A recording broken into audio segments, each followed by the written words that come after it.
6:15. This is a Sri Lanka Broadcasting Corporation. The news. First, we take a look at the headlines. All government schools in the Colombo and the suburb areas and the cities across the island will be closed next week. Indian Foreign Minister calls for unanimous support for Sri Lanka. International flights are scheduled to commence from the Palali International Airport from the 1st of next month. The Water Supply and Drainage Board says supply will be disconnected if Arias is not settled. 41 Lankans return after illegal migration attempt to Australia. In news overseas, Apple Store workers vote to form the first US union. And in sports news, the third ODI is currently underway at the Premadasa Stadium. Those are the headlines, and now more to the details of the local news. The Ministry of Education has announced that all government schools in the Colombo and suburbs and all the cities across the island will be closed next week from tomorrow.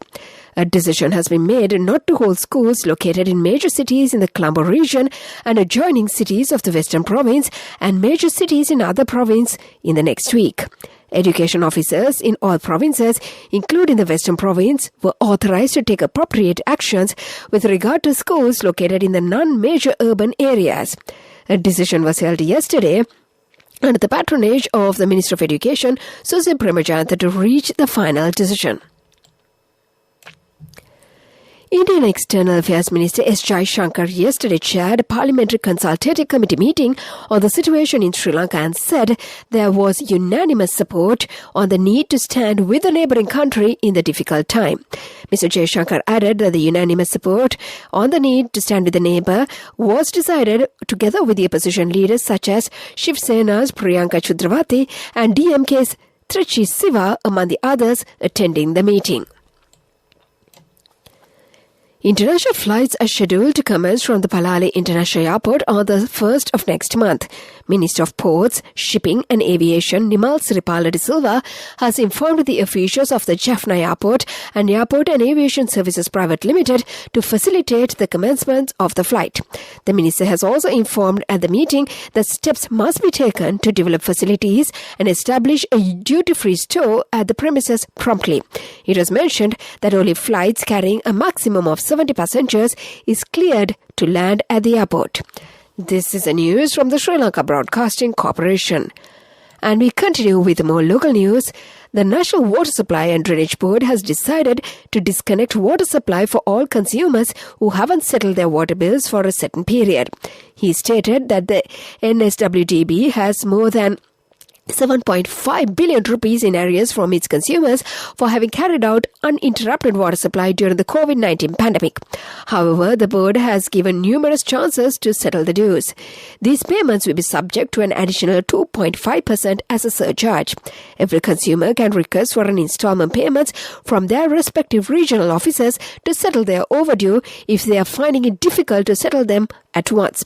Nevertheless, after the disconnection, the total payment should be made in order to restore the water supply. 41 Sri Lankans who attempted to illegally migrate to Australia but were intercepted by the Australian Coast Guards have been deported from the Christmas Islands.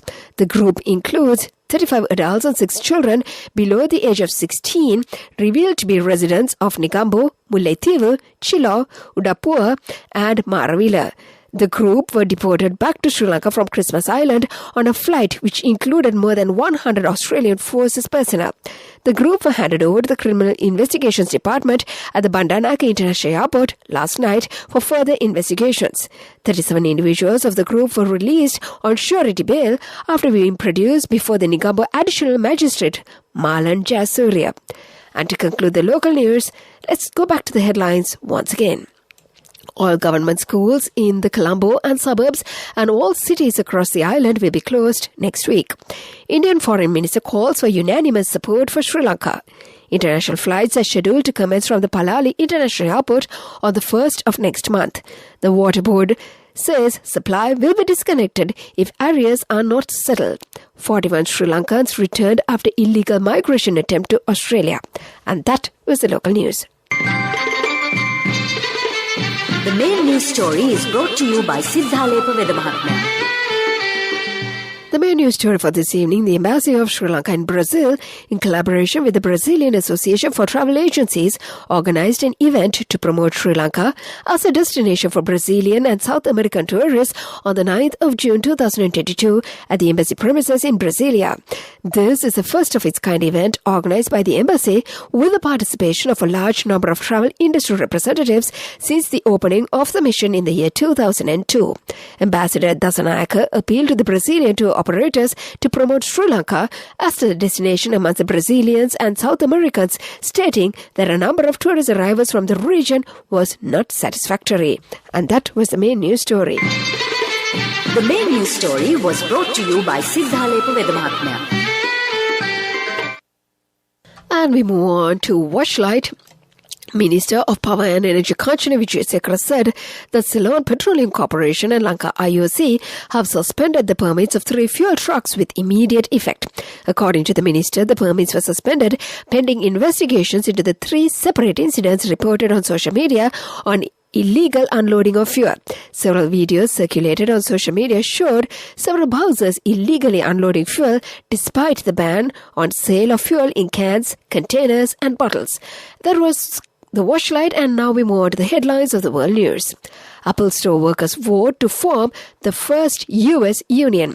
Zelensky visits the frontline cities of Ukraine. Fire burns through Shanghai chemical plant. Those were the headlines, and now more to the details of the world news. Workers at an Apple store in Maryland have voted to unionize, forming tech giant's first retail union in the United States. The employees of the shop in Tucson passed the measure 65 to 33 votes with about a dozen absentees.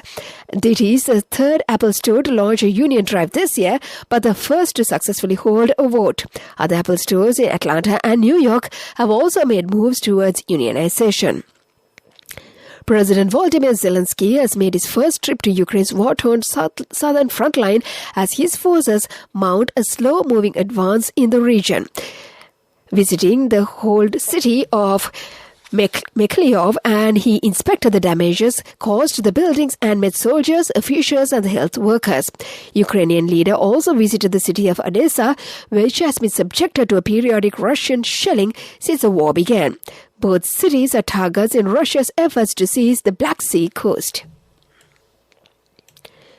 Fires at a large chemical plant in the Chinese city of Shanghai have killed at least 1 person.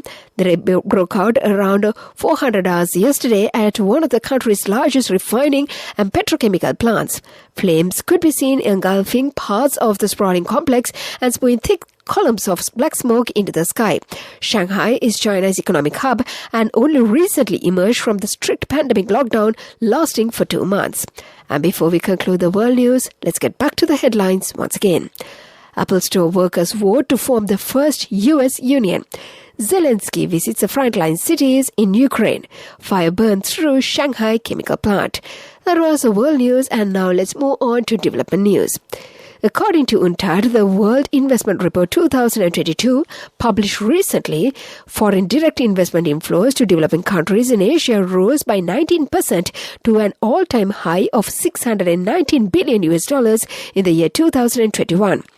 This marked the third consecutive year that investment outflows to the region grew despite COVID-19 pandemic, which led to a 35% plunge in the global FDI in the year 2020.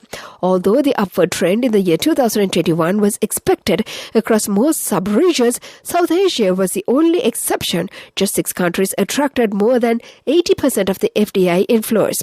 China was the main recipient, followed by Hong Kong, Singapore, India, the United Arab Emirates, and Indonesia. And that came to you in the segment of development news. Sports News is brought to you by Sampath Bank. We present your future. Moving on to sports news, the third ODI between Australia and Sri Lanka is currently underway at the R. Premadasa Stadium. And batting first, Australia had scored 291 runs for the loss of 6 wickets in the allotted 50 overs.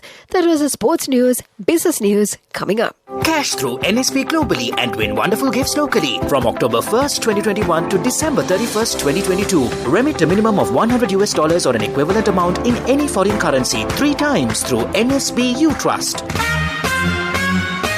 Business News, sponsored by National Savings Bank, the safest place for your money. And in business news, agreements including waiving patents for COVID vaccines and aiming to reduce overfishing have been passed by the World Trade Organization. The group of 164 countries spent 5 days negotiating deals which included pledges on health and food security. The partial intellectual property waiver deals for coronavirus jabs will allow developing countries to produce and export vaccines, but it will only last for 5 years and excludes diseases, treatments and tests. That was the business news. Economic news follows. Business News, sponsored by Cash through NSP globally and win wonderful gifts locally. Will you be the lucky winner of the NSP Golden Jubilee? 50 gold sovereigns for the top prize winner of the NSP Golden Jubilee. Scooters for the 10 second prize winners. iPhones for the 10 third prize winners. Mountain bikes for the 29 fourth prize winners. From October 1st, 2021 to December 31st, 2022. Remit a minimum of $100 or an equivalent amount in any foreign currency 3 times through NSB U Trust. Economic news, courtesy of... Saving money isn't easy when you have responsibility. That's why we promise to give you the best returns and guarantee on your investment. LOLC Finance Fixed Deposits. Maximize your savings. LOLC Finance PLC, incorporated on the 13th of December 2001, is rated SLA stable by ICRA Lanka Limited and is licensed by the Monetary Board of the Central Bank of Sri Lanka under the Finance Business Act number 42 of 2011. And in economic news, a spokesman for the IMF mission in Sri Lanka said the International Monetary Fund team will visit Colombo from June 20th to the 30th to continue discussions on an economic program that could be supported by an IMF lending agreement building on the progress made during the May 9th to the 24th virtual mission. He said the IMF reaffirms its commitment to support Sri Lanka at this difficult time in line with the IMF's policy. The global lender has insisted that Sri Lanka should focus on debt restructuring and fiscal reforms prior to seeking a bailout program. That was economic news and the weather report to conclude. LOLC Finance is taking the power of innovation to the next level, winning 5 golds at the Technovation Awards 2022, leading the digital revolution with cutting-edge interbanking digital payments. LOLC Finance claims the overall gold award whilst also claiming an extraordinary victory in digital banking. LOLC Finance will continue to innovate with the next generation digitalization of financial services, delivering a superior customer experience. And finally, the weather reports. Several spells of showers will occur in the western, Sabaragamuwa and northwestern provinces and in the Kandy, Nuwara, Galle and Matara districts. A few showers may occur in the northern province. Showers or thunder showers will occur at a few places in the Uva and eastern provinces during the afternoon or night. And before we conclude this bulletin of news, let's get back to the headlines once again. All government schools in the Colombo and suburbs and all cities across the island will be closed next week. Indian Foreign Minister calls for unanimous support for Sri Lanka. International flights are scheduled to commence from the Palali International Airport from the 1st of next month.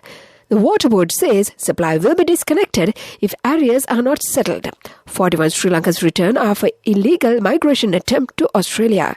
In news overseas, Apple Store workers vote to form the first US union. And in sports news, the third ODI between Sri Lanka and Australia is currently underway at the R. Premadasa Stadium. And with that, we conclude this bulletin of news. Now it's back to my good friend Victor Raj on the other side of the glass panel, who is sitting in today to take you through the rest of the Sunday evening.